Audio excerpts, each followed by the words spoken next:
Hey, 42 here. People have been hiding treasures for as long as there have been treasures to hide. Pirates in particular were frequent treasure hiders. In fact, there are over 3 million shipwrecks on the ocean floor, collectively worth billions in treasure. Let's reveal some of the tastiest and most tangible treasures you can actually still find today.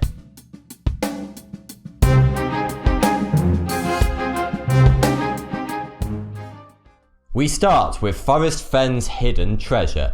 Coming from Texas, Fenn had been an avid treasure hunter his whole life. After becoming a pilot in the Air Force in the 1960s, he would regularly fly his plane to Pompeii to look for valuable artifacts, of which he found plenty. Fenn subsequently earned a fortune from his uncovered artifacts. But in the 1980s, Forrest Fenn was diagnosed with kidney cancer and told he would only have a few years left to live.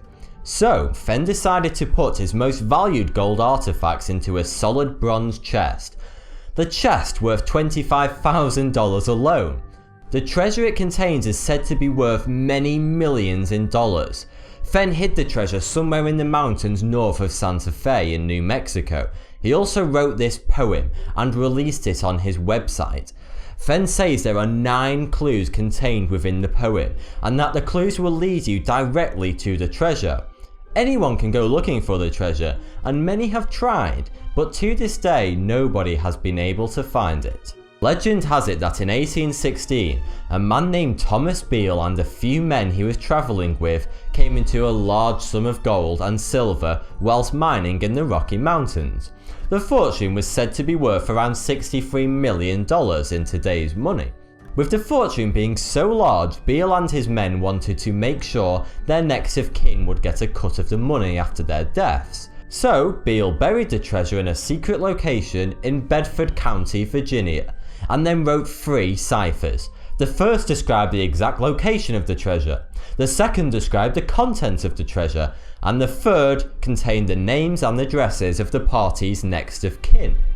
Beale entrusted a box containing the 3 ciphers to a local innkeeper named Robert Morris and told him, in 10 years, if Beale did not return for the box, he would be mailed a key to the ciphers. However, after 23 years, the innkeeper hadn't had any word or mail from Beale. So, with help from a friend, they spent the next 20 years trying to decode the encrypted ciphertext. But they only managed to decode the second cipher that contained the contents of the treasure. After Morris's death, his unnamed friend published the 3 ciphers for sale in the 1880s. Ever since, there have been numerous attempts to decipher the text and locate the treasure, but all have resulted in failure. The treasure still remains buried to this day. The Oak Island Money Pit is different from most hidden treasures because everyone knows where it is. The problem is actually getting to the treasure. Oak Island is situated just off the east coast of Nova Scotia in Canada. The story goes that one day in 1795, an 18-year-old Daniel McGuinness, after observing strange lights coming from the island, went to investigate. At the far end of the island, he uncovered a circular ground depression in a clearing of trees and a tackle block hanging from one of the branches of a nearby tree. Daniel knew that the island was largely uninhabited and mostly used by hikers, so he therefore deduced that there must be treasure at the bottom of the pit he had stumbled upon. His story has inspired numerous treasure hunters throughout the centuries to attempt to reach the bottom of the Oak Island Money Pit and uncover its treasures. Theories as to what lies at the bottom range from Captain Blackbeard's treasure to Marie Antoinette's jewels and even the Ark of the Covenant. But to this day, despite tremendous efforts, nobody has been able to reach the treasure at the bottom of the pit. This is largely due to a series of ingenious water traps. There are several cleverly designed water inlets spanning all the way from the side of the island to the pit at various depths throughout the pit, which will quickly flood the tunnel with seawater when the earth inside the pit is displaced. But how do we even know that there's any treasure at all in the pit? Well, a group of treasure hunters assembled a group called the ONSLOW Company and in the summer of 1804, they began what would be the third attempt at uncovering the treasure. They made it down to a depth much deeper than any previous excavation. The group reached 90 feet below the surface, and they found something significant. It wasn't treasure, but at 90 feet lay a stone tablet that looked like this. For decades, the tablet was thought to be garbage. It wasn't until the 1860s when an academic, James LEITCHI, the professor of languages at Dalhousie University, successfully decoded the tablet's ciphertext. When decoded, the tablet reads, 40 feet below, £2 million are buried. Since the tablet was found at 90 feet, excavators believe that the treasure lies at a depth of 130 feet. There have been many more excavation attempts since, but all have been foiled by the pit's series of ingenious water traps. In fact, 6 treasure hunters have lost their lives in the Oak Island money pit. To this day, nobody knows who built it or why, and if there is even treasure at the bottom, and it remains one of the greatest mysteries on Earth.